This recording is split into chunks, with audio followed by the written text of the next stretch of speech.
अस्सलाम वालेकुम guys, hope you are doing well. आज की इस यूनिवर्सिटी में आपके साथ जो है ना एयर यूनिवर्सिटी के हवाले से इंफॉर्मेशन शेयर करेंगे। देखिए इसमें बेसिकली हम कितनी चीज़ें कवर करेंगे। सबसे पहली जो चीज़ है उसके एडमिशन के हवाले से चीज़ें कवर करेंगे। देन फिर फीस स्ट्रक्चर, फिर एलिजिबल क्राइटेरिया, टेस्ट इन्फॉर्मेशन और उसके बाद at the end online apply का प्रोसीजर। देखिए अगर तो आपको पहली चार चीज़ें पता है तो फिर आप इस वीडियो को थोड़ा सा स्किप करके तो सीधा उधर चले जाइए जहाँ पे अप्लाई का प्रोसीजर बताया गया है। ठीक है, थोड़ी सी वीडियो लंबी होगी but complete information regarding to Air University. आपको किसी से पूछने की ज़रूरत नहीं पड़ेगी, कहीं पे जाने की ज़रूरत नहीं पड़ेगी। ठीक है, शर्त यह है कि आपने इसको एंड तक जरूर देखना है। ठीक है, 2026 के एडमिशन के वाले से कंप्लीट इन्फॉर्मेशन आपको इधर से मिल जाएगी। ठीक है, हाँ अगर आप अप्लाई करवाना चाहते हैं, आपसे नहीं हो रहा, वैसे तो सारी इन्फॉर्मेशन मैं यहाँ पे दे दूंगा। ठीक है, यहाँ से आप इन्फॉर्मेशन लेके अगर तो आपसे आप अप्लाई करवाना चाहते हैं या नहीं हो रहा तो फिर आप ये व्हाट्सएप का कॉन्टैक्ट नंबर है। ठीक है, यहाँ पे आप जो है ना वो कॉन्टैक्ट करके तो हमसे अप्लाई करवा सकते हैं घर बैठे। ठीक है, और उसके अलावा अगर आपको वीडियो अच्छी लगे तो वीडियो को ज़रूर लाइक करिएगा आप। ठीक है, और चैनल को सब्सक्राइब करिएगा और दूसरे लोगों के साथ भी शेयर करें जो आपके कोलीग्स हैं। ठीक है, ताकि उनको इन्फॉर्मेशन मिलती रहे। इस चैनल से आपको वैसे भी जो है ना वो यूनिवर्सिटीज़ एडमिशन के वाले से ठीक है काफ़ी इन्फॉर्मेशन जो है ना वो मिलती रहेंगी। तो काफ़ी इन्फॉर्मेटिव चैनल है, ज़रूर सब्सक्राइब करिएगा और चैनल को ज़रूर लाइक करिएगा। देखिए मैं जो है बेसिकली बेसिक से शुरू करता हूँ सारी चीज़ें। सबसे पहले आपने गूगल क्रोम पे आना है। ठीक है, यहाँ पे लिखना है एयर यूनिवर्सिटी। जैसे ही आप एयर यूनिवर्सिटी का सिर्फ इतना लिखेंगे तो ये इंटरफेस आपके सामने आ जाएगा। ठीक है, ये इंटरफेस आप चेक कर सकते हैं। जैसे ही आप यहाँ पे क्लिक करेंगे, either you are applying for any other campuses. ठीक है, आप इस्लामाबाद कैंपस के लिए अप्लाई कर रहे हैं, कराची के लिए, कामरा कैंपस के लिए अप्लाई कर रहे हैं, किसी भी कैंपस के लिए अप्लाई कर रहे हैं तो सेम प्रोसीजर है। ठीक है, इसको मैं थोड़ी देर के लिए क्लोज करता हूँ और फिर आप यहाँ से इसका इंटरफेस चेक कर सकते हैं। ठीक है, यहाँ पे भी लिखा है एडमिशन फॉर 2026। ठीक है, यहाँ पे जैसे ही आप क्लिक करेंगे तो आपके सामने एक ऐसा इंटरफेस ओपन हो जाएगा। ठीक है, अब इस इंटरफेस में आप अगर मैं यहाँ पे इसको ओपन करूँ तो यहाँ पे लिखा है कि एडमिशन ओपन फॉल 2026। ठीक है, देखिए ये फॉल 2026 का क्या मतलब है। 2026 का तो मतलब समझ लग गई कि 2026 का मतलब है कि जी 2026 के एडमिशन ओपन है। लेकिन ये फॉल का क्या मतलब है। देखिए एयर यूनिवर्सिटी 2 दफ़ा साल में एडमिशन ओपन करती है। ठीक है, एक को हम फॉल एडमिशन कहते हैं, एक को हम स्प्रिंग एडमिशन कहते हैं। फॉल एडमिशन वो एडमिशन होते हैं जो कि मई जून जुलाई में होते हैं। जैसे कि अभी जो एडमिशन चल रहे हैं ये फॉल एडमिशन है। ठीक है, ये कब होंगे, अप्रैल, मई, जून ये और जुलाई, ये 3-4 मंथ में ये एडमिशन चलते हैं, इनको हम फॉल एडमिशन कहते हैं। एक एडमिशन होते हैं स्प्रिंग एडमिशन। ठीक है, जो कि चलते हैं नवंबर और दिसंबर और जनवरी। ठीक है, ये 3 मंथ में ही एडमिशन चलते हैं। तो आई होप सो कि इसकी समझ लगी होगी। उसके अलावा इसके जितने भी कैंपसेस हैं, E9 कैंपसेस हैं। ठीक है, E9 कैंपस इस्लामाबाद में है और H11 कैंपस इस्लामाबाद में, ये 2 कैंपस हैं। ठीक है, अब जो E9 कैंपस इस्लामाबाद में है उसमें जो प्रोग्राम ऑफर हो रहे हैं वो ये प्रोग्राम ऑफर हो रहे हैं। ठीक है, जिसमें अंडर ग्रेजुएट प्रोग्राम आप यहाँ पर चेक कर सकते हैं, इंजीनियरिंग वगैरह के ये सारे। ठीक है, ये खुद पढ़ लीजिएगा। अगर मैं इसको पढ़ने बैठ गया तो वीडियो बहुत लंबी चली जाएगी। MS के प्रोग्राम है, ये आप खुद पढ़ लीजिएगा, ये सारे MS के प्रोग्राम है। ठीक है, PhD के प्रोग्राम्स हैं। उसके बाद अंडर ग्रेजुएट इवनिंग प्रोग्राम है। ठीक है, ये इवनिंग के प्रोग्राम है, साइबर सिक्योरिटी, कंप्यूटर वगैरह। उसके बाद MS वीकेंड प्रोग्राम है जो सिर्फ वीकेंड पे ऑफर होते हैं। उसके बाद एसोसिएट डिग्री 2 ईयर प्रोग्राम है जो कि सिर्फ इवनिंग में ऑफर होता है, उसको वो कंप्यूटर साइंस है। ऐसे ही H11 कैंपस के प्रोग्राम्स है, undergraduate MBA MS MPhil program है, अंडर ग्रेजुएट इवनिंग प्रोग्राम है, ये सिर्फ इवनिंग में ऑफर होते हैं। ठीक है, मॉर्निंग में ये ऑफर नहीं होते, ये याद रखिएगा। ऐसे ही वीकेंड के प्रोग्राम और ऐसे PhD के प्रोग्राम है। ठीक है, फिर अंडर ग्रेजुएट प्रोग्राम है, MS प्रोग्राम है। ठीक है, ये जिधर लिखा है ना PEC, इसका मतलब होता है पाकिस्तान इंजीनियरिंग काउंसिल से ये रिकॉग्नाइज है। ठीक है, यहाँ पे सॉफ्टवेयर इंजीनियरिंग जो है एयर यूनिवर्सिटी का, वो पाकिस्तान इंजीनियरिंग काउंसिल से रिकॉग्नाइज नहीं है। ठीक है, ये थोड़ा सा जो स्टूडेंट इसमें इंजीनियरिंग में आना चाह रहे हैं वो चेक कर लिया करें कि क्या वो पाकिस्तान इंजीनियरिंग काउंसिल से रिकॉग्नाइज है। ठीक है, डिग्री वो वैलिड है, वो चीज़ें वैलिड है जो कि पाकिस्तान इंजीनियरिंग काउंसिल से रिकॉग्नाइज है। उसके बाद खारिया कैंपस अंडर ग्रेजुएट प्रोग्राम, ये चेक कर लीजिएगा। कराची कैंपस के चेक कर लीजिएगा और बाहू कैंपस जो है उसके, ये अभी रिसेंटली ओपन हुआ है, इसके प्रोग्राम चेक कर लीजिएगा। अब इसमें जो मेन मैं आपके साथ चीज़ शेयर करूं वो ध्यान से सुनिएगा कि इसमें 3 फेज़ में एडमिशन ओपन होते हैं। 3 फेज़ में एडमिशन लास्ट टाइम ओपन हुए थे, 2025 की बात कर रहा हूँ, क्योंकि हम इसमें 5-6 साल से जो है ना हम यही चीज़ें कर रहे हैं, तो हमें पता होता है कि लास्ट टाइम क्या सिस्टम रहा है, इस साल क्या सिस्टम होने के चांसेस हैं। तो 3 दफ़ा एडमिशन, 3 फेज़ में एडमिशन ओपन हुए थे, 3 फेज़ में। ठीक है, यहाँ पे फेज़ की बात, जैसे कि यहाँ पे लिखा है एप्लीकेशन सबमिशन डेडलाइन फेज़ 1। ठीक है, अभी जो फेज़ 1 है वो ओपन है। ठीक है, उसमें अप्लाई करने की लास्ट डेट 20 अप्रैल है।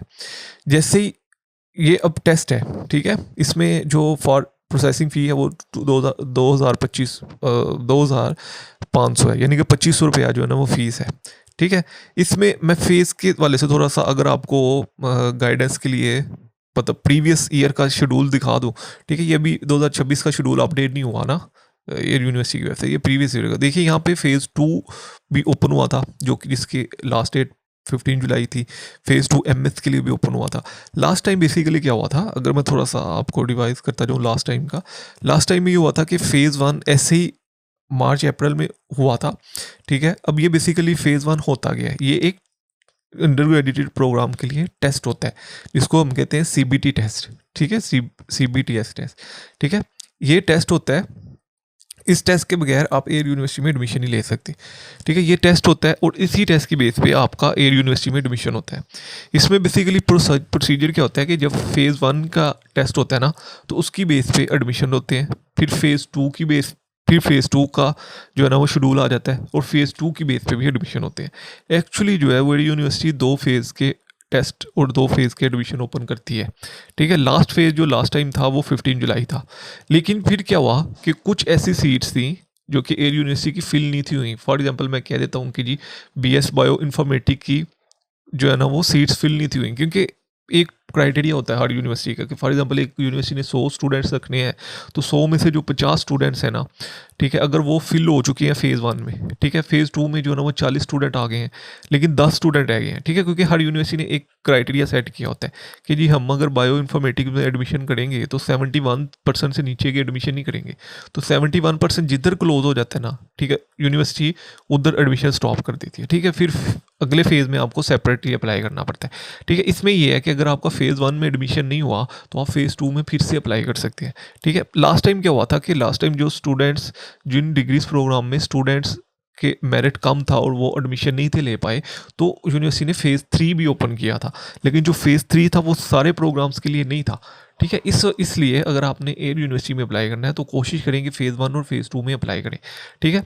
उसके बाद इसका एक टेस्ट होता है, ठीक है? उसी टेस्ट की बेस पे मेरिट बनता है और उसी टेस्ट की बेस पे आपका मेरिट लिस्ट में नाम आता है। ये सारी चीज़ें मैं थोड़ी सी एंड पे शेयर करूँगा कि क्राइटेरिया क्या होता है, ठीक है? एडवर्टाइजमेंट इसकी मैंने आपके साथ शेयर कर दी है, ठीक है? उसके बाद इसका फीस स्ट्रक्चर बेसिक जो स्टूडेंट्स को फ़ी के वाले से इशू होता है, ठीक है?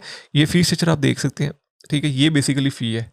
ये एंड वाला जो पोर्शन है ना, ये फर्स्ट सेमेस्टर की फ़ी है, ठीक है? ये ट्यूशन फ़ी है चार्ज पर क्रेडिट आवर, ठीक है? Credit hours first semester 18। ये क्रेडिट आवर जो है अभी आपको समझ नहीं आएंगे, ठीक है? जब आप एडमिशन ले लेंगे तब आपको समझ आएगा कि क्रेडिट आवर की क्या इंपॉर्टेंस है, ठीक है? पाकिस्तान में क्या इंपॉर्टेंस है, इंटरनेशनली क्या इंपॉर्टेंस है। तो अभी सिर्फ आपको लेना देना मुझे जो एज अ न्यू जो है ना वो यही लगता है, मतलब जो एमएस और पीएचडी वाले स्टूडेंट्स को तो पता है क्रेडिट आवर क्या होते हैं, ठीक है? अगर नहीं पता तो फिर अल्लाह ही हाफिज़ है। अदरवाइज़ जो है ना वो ये ट्यूशन फ़ी है, यानी कि ये फ़ीस है जो कि आपने पे करनी है, ठीक है? ये लास्ट ईयर की फ़ीस है, इस दफ़ा कोशिश है मतलब इम्कान है कि ये फ़ीस जो है वो ऊपर जाएगी, ठीक है? ये अभी तक ये चीज़ें अपडेट नहीं की एयर यूनिवर्सिटी ने, लेकिन उम्मीद है कि 1 डेढ़ मंथ के अंदर जो है वो ये सारी चीज़ें अपडेट हो जाएंगी, यानी कि एडमिशन शेड्यूल भी यहाँ पे चेंज हो जाएगा, ठीक है? यहाँ पे 2026 का शेड्यूल आ जाएगा, ठीक है? ये अभी तो 25 का है, ठीक है? क्योंकि ये रिसेंटली फेज़ 1 के एडमिशन ओपन हुए हैं, तो मैं आपके साथ उसी टाइम शेयर कर रहा हूँ ये वीडियो। और फीस स्ट्रक्चर भी जो है ना वो यहाँ पे अभी देखें 2025 का लिखा है, तो ये 2026 का 1 डेढ़ मंथ के अंदर ये अपडेट हो जाएंगी चीज़ें, ठीक है? उसके बाद जो है वो प्रोग्राम रिप्रेजेंटेटिव, ठीक है? टैक्स के वाले से अगर आपको इन्फॉर्मेशन चाहिए, स्कॉलरशिप के वाले से काफ़ी स्टूडेंट पूछते हैं, तो स्कॉलरशिप जो है ना वो ये आप एक दफ़ा पढ़ लीजिएगा, ठीक है? कि स्कॉलरशिप अगर तो आपके 4/4 है तो फिर जो है ना वो ट्यूशन भी वेव कर दी जाएगी, 3.5 से ऊपर है तो ये थोड़ा सा आप स्कीम 2 में ये थोड़ी चीज़ें आप जो है ना वो एक दफ़ा देख लीजिए। Eligible criteria, this is the most important थी। एलिजिबल क्राइटेरिया जो है ना वो क्या होगा, एसोसिएट डिग्री प्रोग्राम क्या है वो आप यहाँ से चेक कर सकते हैं, 50% से ऊपर मार्क्स होने चाहिए आपके एफएससी में, और जो है ना वो सारी चीज़ें यहाँ पे चेक कर सकते, ठीक है? अभी देखें अगर मैंने एडमिशन लेना है इसमें बायो इन्फॉर्मेटिक्स में, तो मैं सीधा बायो इन्फॉर्मेटिक्स का क्राइटेरिया चेक करूँगा, ठीक है भाई? 50% से अबव मार्क्स होने चाहिए इंटरमीडिएट में, एग्जामिनेशन विद मैथमेटिक्स और इक्वलेंट क्वालिफिकेशन विद मैथमेटिक्स, ठीक है? सर्टिफाइड बाय आईबीसीसी, ठीक है? तो अगर तो आपने मतलब जो है ना वो प्री मेडिकल और इक्वलेंट, ठीक है, वो किया है, तो फिर जो है ना वो आप इसमें यहाँ पे लिखा है क्लियर कट के मैथमेटिक्स के साथ इंटर होना चाहिए, यहाँ प्री मेडिकल के साथ, यानी इंजीनियरिंग और वाले स्टूडेंट और जो है ना वो प्री मेडिकल वाले स्टूडेंट्स, ठीक है। और अगर आपने HSC मैथमेटिक्स के साथ की है या इक्विवेलेंट विद मैथमेटिक्स के साथ किया, मतलब आपने अगर इंटर में मैथ पढ़ा है तो आप इसमें अप्लाई कर सकते हैं, ठीक है। मैथ पढ़ा है, ठीक है, यहाँ पे प्री इंजीनियरिंग की रिक्वायरमेंट्स नहीं है। अगर आपने ICS में मैथ पढ़ा है तो फिर भी आप इसमें अप्लाई कर सकते हैं, ठीक है। तो अभी आप यहाँ पे चेक कर सकते हैं कि इसमें सारे प्रोग्राम्स हैं, ठीक है। फॉर एग्जांपल आपको साइबर सिक्योरिटी का चाहिए तो यहाँ पे 50% अगर है, ये मिनिमम रिक्वायरमेंट्स है, ठीक है, कि आप इसमें अप्लाई कर सकते हैं। 50% का ये मतलब नहीं है कि भाई आपका एडमिशन हो जाएगा, ठीक है। लास्ट टाइम जो आर्टिफिशियल इंटेलिजेंस का इनका मेरिट था, ठीक है, वो अप्रॉक्सीमेटली जो है वो 86 to 87% पे चला गया था, ठीक है। तो ये थोड़ा सा याद रखिएगा, यह मिनिमम क्राइटेरिया लिखा होता है, ठीक है। तो ये होगी जी एलिजिबल क्राइटेरिया। उसके बाद डॉक्यूमेंट्स कौन कौन से रिक्वायर्ड है, सारी बात है आपको पता ही है। CNIC वगैरह चाहिए होता है, CNIC नहीं है तो फिर बेफाम चाहिए होता है, मैट्रिक का सर्टिफिकेट मार्कशीट चाहिए होती है, HEC की मार्कशीट चाहिए होती है, क्योंकि सर्टिफिकेट तो उसका आया नहीं होता।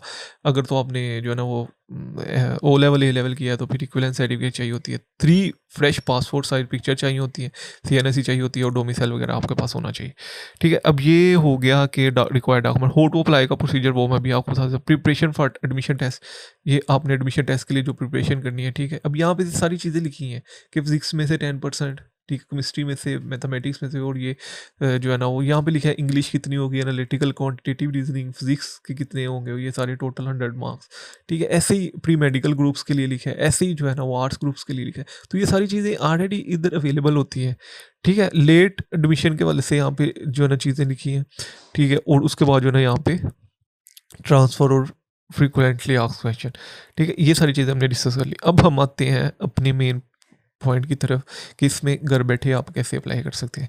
देखिए इसमें 2 प्रोसेस है अपना मेन इंटरफेस ओपन करने के वाले से। मेन इंटरफेस एक तो ये है कि सीधा आप इस पर क्लिक करें और ये इंटरफेस आपके सामने ओपन हो जाएगा, ठीक है। एक ये है कि यही होम पेज पे मैं इसको क्लोज करूँ, यहाँ पे एडमिशन पे चला जाऊँ, ठीक है। और यहाँ पे लिखा है कि हाउ टू अप्लाई का प्रोसीजर, ठीक है। यहाँ पे क्लिक करूँ, ठीक है, और यहाँ पे अपने कैंपस के मुताबिक जिधर भी आपने करना है क्लिक करूँ और ये इंटरफेस ओपन हो जाएगा, ठीक है। एक ये प्रोसेस है।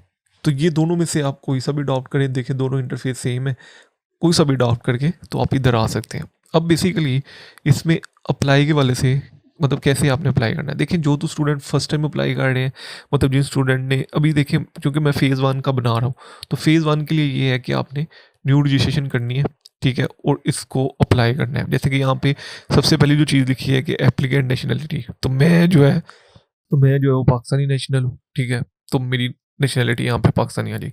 यहाँ पे आपने अपना नेम लिखना है, अपने फादर का नेम लिखना है, ठीक है। एप्लीकेंट डेट ऑफ बर्थ यहाँ से आपने सेलेक्ट कर लेनी है, ठीक है। सबसे पहले आप जो है ना वो ईयर यहाँ से सिलेक्ट कर लेंगे, ठीक है। और यहाँ से आप मंथ सेलेक्ट कर लेंगे और ये आ गया, ठीक है। यहाँ पे CNIC अपना लिखना है। एप्लीकेंट यानी कि आपका फ़ोन नंबर होना चाहिए, सिबलिंग वगैरह का किसी और का नहीं होना चाहिए। यहाँ पे जेंडर मेल और फीमेल, हाँ अगर आपके पास कॉन्टैक्ट नंबर नहीं है तो फिर आप अपने पेरेंट्स का लिख सकते हैं, ठीक है। जेंडर मेल और फीमेल, ठीक है। तो यहाँ पे आपने इस पर क्लिक कर देना। नेशनलिटी किधर की आपकी पाकिस्तानी है, ठीक है। और यहाँ पे आप अपना लॉगिन यानी कि जीमेल आईडी लिखेंगे, ठीक है। उसके बाद पासवर्ड आप अपनी मर्जी से कोई सा भी सेट कर सकते हैं, ठीक है। और पासवर्ड कंफर्म करना है और I agree terms and condition पे क्लिक कर देना और यहाँ पे साइन अप पे क्लिक कर देना। अब इसमें कोई ऐसी रॉकेट साइंस तो है नहीं थी, आपने सिंपल अपनी इन्फॉर्मेशन ऐड करनी है और साइन इन पे क्लिक कर देना है, ठीक है। अब मैं अपनी इन्फॉर्मेशन ऐड करके तो साइन अप पे क्लिक करता हूँ, तो फिर मैं देखता हूँ कि नेक्स्ट प्रोसेस क्या होता है। तो अभी आप चेक कर सकते हैं कि verification email has been send to your account, ठीक है। मेरे अकाउंट पे वेरिफिकेशन ईमेल आ चुकी है, ठीक है। मैं उस ईमेल को वेरीफाई करूंगा अपने अकाउंट से जाकर। देखिए इसमें बेसिकली क्या हुआ है अभी कि उन्होंने मेरी जीमेल पे एक वेरिफिकेशन ईमेल भेजी है, ठीक है। उस ईमेल को मैं वेरीफाई करूंगा। वेरीफाई करने के बाद अब मैंने उस ईमेल को वेरीफाई कर दिया है, ठीक है। वेरीफाई करने के बाद सेम जो मेल मैंने अपने अकाउंट क्रिएट करते वक्त एंटर की थी वो मेल मैं यहाँ पे एंटर करूँगा और पासवर्ड जो एंटर किया था वो एंटर कर दूंगा, ठीक है। और देन फिर लॉगिन पे प्रेस कर दूंगा, ठीक है। जैसे ही मैं लॉगिन पे प्रेस करता हूँ तो फिर क्या इंटरफेस आता है वो हम अभी नेक्स्ट चेक करते हैं। अभी आप चेक कर सकते हैं कि जैसे ही मैंने अपना लॉगिन किया तो मेरे सामने ये इंटरफेस ओपन हो चुका है, ठीक है। एडमिशन कैंपेन, मेरा नाम वगैरह आ चुका है, application form, each and everything. जो स्टूडेंट FSC के बाद अप्लाई कर रहे हैं, मैं फिर से कहता हूँ, जो स्टूडेंट इंटरमीडिएट के बाद अप्लाई कर रहे हैं वो यहाँ पे क्लिक करेंगे, ठीक है। जो स्टूडेंट BS वगैरह कर चुके हैं वो यहाँ पे क्लिक करेंगे, ठीक है। जो स्टूडेंट पीएचडी के लिए अप्लाई कर रहे हैं वो यहाँ पे क्लिक करें। तो हम चूँकि 12th के बाद अप्लाई कर रहे हैं तो हम यहाँ पे क्लिक कर देंगे। मॉर्निंग के लिए जाना है या इवनिंग के लिए जाना है, ठीक है। तो मैं मॉर्निंग के लिए जा रहा हूँ। अब यहाँ पे सारे आपको मॉर्निंग के जो है ना वो प्रोग्राम शो हो जाएंगे, ठीक है। अब मैं जो करना चाह रहा हूँ बेसिकली वो साइबर सिक्योरिटी करना चाह रहा हूँ, ठीक है। अब यहाँ पे लिखा भी है कि if you are not qualified to admission in AIU main campus, कि अगर आप AIU मेन कैंपस में एडमिशन के लिए क्वालिफाई नहीं करते तो फिर क्या हम आपका AIU कामड़ा कैंपस में एडमिशन कर दें। यहाँ पे सिंपल ये लिखा है कि अगर आप इस्लामाबाद कैंपस में आपका एडमिशन नहीं होता तो आपको डायरेक्ट जो कामड़ा कैंपस में नाम आ जाएगा, ठीक है। तो चूंकि मैं रहते ही इस्लामाबाद में हूँ, मैं किधर जाऊँगा कराची पढ़ने, तो मैं इसको नो पे क्लिक कर देता हूँ, ठीक है। उसके बाद यहाँ पे लिखा मुल्तान कैंपस में, मुल्तान भी नहीं जाना चाहता, ठीक है। खारियाँ भी नहीं जाना चाहता, और दूसरा जो कराची कैंपस है मैं उधर भी नहीं जाना चाहता, ठीक है।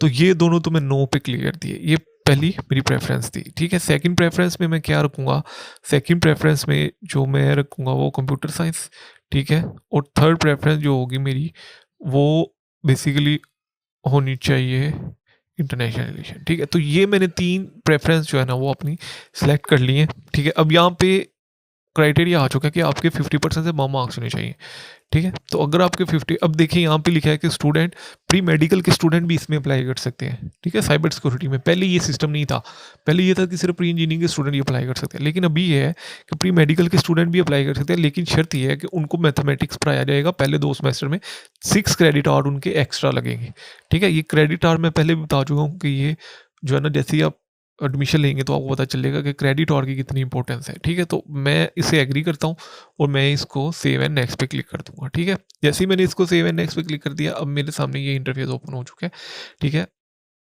अब ये इंटरफेस आप भी देख सकते हैं। यहाँ पे सबसे पहले आपने पिक्चर अपलोड कर देनी है, ठीक है। उसके बाद यहाँ पे अपना CNIC एक्सपायरी डेट अपलोड करनी है, ठीक है। अगर CNIC नहीं बना तो बेफाम की एक्सपायरी डेट आपने, बेफाम की डेट जो है ना वो एंटर कर दीजिएगा, एक्सपायरी जो भी होगी वहाँ से चेक कर लीजिएगा, ठीक है। अब यहाँ पे बाकी चीज़ें तो हम दे चुके हैं, मेल वगैरह सब कुछ। मदर का नेम लिखेंगे, फादर का CNIC लिखेंगे, ठीक है, या गार्डियन का, फादर की डेथ हो चुकी है तो गार्डियन, फादर का ईमेल ID आएगा, ठीक है।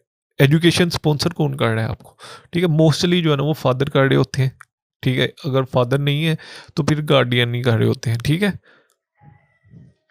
उसके बाद गार्डियन का नेम अदर देन पेरेंट्स, ठीक है। यहाँ पे अंकल, चाचू, मामू जो भी लिख सकते हैं। प्रोफेशन लिखेंगे उनका, ऑर्गेनाइजेशन लिखेंगे, डिपार्टमेंट लिखेंगे, ठीक है। और डेजिग्नेशन लिखेंगे, मंथली इनकम कितनी है आपकी, टोटल मंथली एक्सपेंसेस कितने हैं, ठीक है। ये सारे, और अदर सोर्सेज ऑफ इनकम क्या है, नेक्स्ट ऑफ किंग नेम, और रिलेशन क्या है, यानी कि यहाँ पे आप जो है ना वो अपने भाई वगैरह का किसी का भी नाम लिख सकते। आर यू PAF वार्ड, ठीक है, जो पाकिस्तान एयरफोर्स में जो है वो कर रहे हैं सर्व, ठीक है। उसमें आप मतलब आपके फादर या मदर में से, तो वो यहाँ पे फिल करेंगे, ठीक है। तो मेरा कोई नहीं है, मैं इसको नो पे ही क्लिक करूँगा। उसके बाद यहाँ पे डोमिसाइल लिखेंगे आप अपना, मेरा जो है ना वो पंजाब का है, ठीक है। किस सिटी का है वो आप यहाँ पे जो है ना वो एंटर कर दीजिएगा, ठीक है। उसके बाद लैंडलाइन नंबर, ठीक है। एप्लीकेंट मोबाइल नंबर मेरा ऑलरेडी एंटर है, ये दोनों आपने कॉन्टैक्ट, एक इमरजेंसी कॉन्टैक्ट नंबर, ठीक है, और एक है फादर का कॉन्टैक्ट नंबर, ठीक है। तो यहाँ पे आप अपनी इमरजेंसी कॉन्टैक्ट नंबर लिखेंगे, यहाँ पे अपने फादर का कॉन्टैक्ट नंबर लिखेंगे। उसके बाद जो है ना करंट सिटी आप किधर रह रहे हैं, ठीक है। मैं इस्लामाबाद में ही रह रहा हूँ तो मैं यहाँ पे इसको क्लिक कर दूंगा। उसके बाद परमानेंट सिटी आपका कौन सा है, ठीक है, तो वो मैं परमानेंट सिटी एंटर कर दूंगा। उसके बाद यहाँ पे आपने हाउस नंबर, स्ट्रीट नंबर, मोहल्ला, ब्लॉक जो भी है वो लिखेंगे, और पोस्टल कोड लिखेंगे, और अपना परमानेंट एड्रेस कंप्लीट लिखेंगे, ठीक है। ये लिखने के बाद आप नीचे स्क्रॉल डाउन कर देंगे, AIU एम्प्लॉय इंफॉर्मेशन, ठीक है। तो मेरा कोई नहीं है एयर यूनिवर्सिटी में, मैं इसको ऐसे ही रहने दूंगा, ठीक है। एलुमनी इंफॉर्मेशन, हैव यू, कोई नहीं है, इसको फॉरवर्ड करवा दें, ठीक है। मेडिकल इंफॉर्मेशन, ठीक है, आपका ब्लड ग्रुप क्या है वो आप यहाँ पे लिख दीजिएगा। एलर्जी वगैरह तो नहीं है, देखें इस्लामाबाद में एलर्जी बहुत ज़्यादा है, पोलन एलर्जी, डस्ट वगैरह की, तो अगर आपको है तो वो ये लिखेंगे, अदरवाइज नो। डिसेबिलिटी तो नहीं है, नो। ट्रांसपोर्ट रिक्वायर्ड है आपको, ठीक है, तो वो अगर आपको रिक्वायर्ड है तो येस पे क्लिक कर दीजिएगा, ठीक है। अगर तो आप इस्लामाबाद से हैं या रावलपिंडी से हैं, ठीक है, तो सारी बात है आपको ट्रांसपोर्ट चाहिए होगी, ठीक है। जो स्टूडेंट बाहर से हैं, आउट ऑफ जो है ना वो स्टेशन से हैं, तो वो नो पे ही रहने देंगे। तो मैं चूँकि इस्लामाबाद से हूँ तो मैं इसको येस पे क्लिक कर दूंगा, ठीक है। उसके बाद यहाँ पे सबमिट पे आप क्लिक कर देंगे, और जैसे ही आप सबमिट करेंगे, लेकिन सबमिट करने से पहले इसको 2-3 दफ़ा आपने पढ़ना है। सबमिट पे क्लिक करेंगे तो आप नेक्स्ट स्टेप पे चले जाएंगे। अब देखिए कि जैसे ही मैंने उसको नेक्स्ट पे क्लिक किया, ठीक है? तो अभी यहाँ पे एजुकेशन इन्फॉर्मेशन आ चुकी है, ठीक है? सारी बात है आप किस बेस पे अप्लाई कर रहे हैं, ठीक है? तो वो आप लिखेंगे।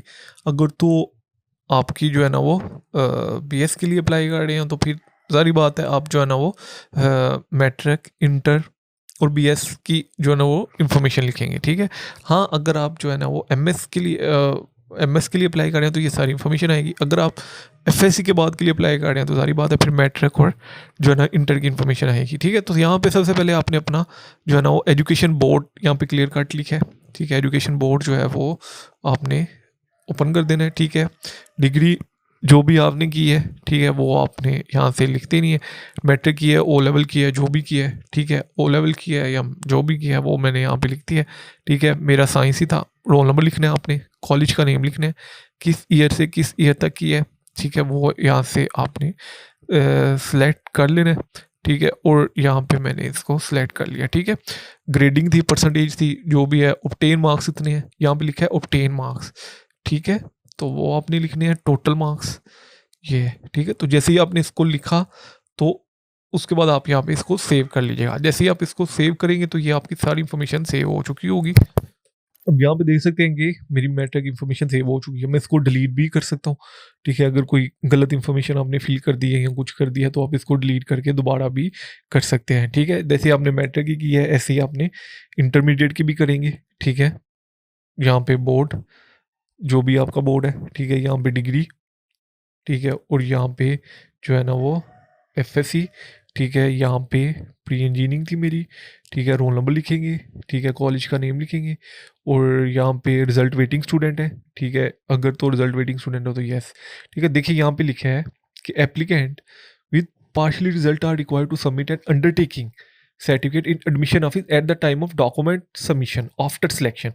यहाँ पे क्लियर कट एक चीज़ लिखी है, फिर भी स्टूडेंट्स आगे पिछली दफ़ा भी पूछ रहे थे, मैंने उनको डिटेल से वीडियो में समझाया भी था कि देखिए अंडरटेकिंग फॉर्म आपने तब लेके जाना है जब आपकी सिलेक्शन हो जाए, यानी कि आपका मेरिट लिस्ट में नाम आ जाए।